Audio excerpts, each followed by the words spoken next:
रहे हैं। क्या कहा गया, आपको बताया क्या गया? जब अंदर गए तो कोई जानकारी दी गई कि फ्लाइट कैंसिल किस वजह से हुई, क्या कहा गया? नहीं, ऐसा कोई रीज़न हमको नहीं बताया गया है कि किस वजह से वो कैंसिल हुई है। बस इतना बताया कि कैंसिल है। आप भी उस फ्लाइट में जाने वाले थे, क्या हुआ, क्या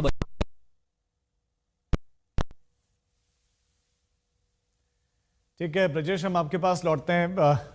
लोग बहुत निराश दिखाई दे रहे हैं और बहुत गुस्से में भी दिखाई दे रहे हैं कि उनको बताया नहीं गया कि फ्लाइट क्यों कैंसिल हुई। लेकिन अभी जो जानकारी मिल रही है कि टेक्निकल इशू के चलते ये फ्लाइट कैंसिल करी गई है और इसमें जो जिन्होंने टिकट बुक की हुई थी अब वो सब लोग मायूस हैं। अमित भारद्वाज भी हमारे संवाददाता हमारे साथ। अमित, लगभग कितने यात्री थे जिनको ट्रैवल करना था और अलग अलग जगहों से भी लोग आए थे लेकिन अब परेशान हो रहे हैं?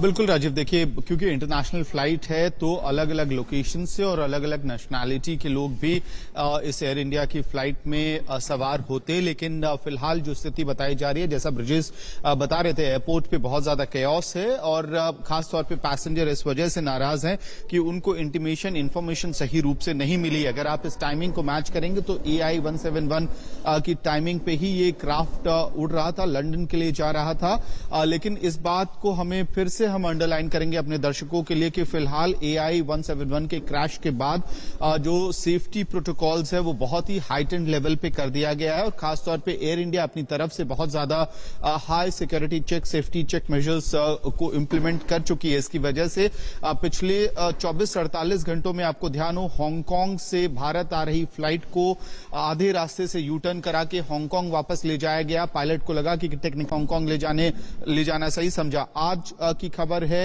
एयर इंडिया की ही फ्लाइट थी जिसको मुंबई पहुंचना था, इंटरनेशनल फ्लाइट थी। कोलकाता में वो मैंडेटरी चेक के लिए वाया कोलकाता था। मैंडेटरी चेक के दौरान ये सस्पेक्ट किया गया कि टेक्निकल स्नैग है, तो उस एयरक्राफ्ट को भी कोलकाता में ही रोक लिया गया था। फिलहाल स्थिति अभी, हालांकि एयर इंडिया की तरफ से कोई आधिकारिक बयान नहीं आया है।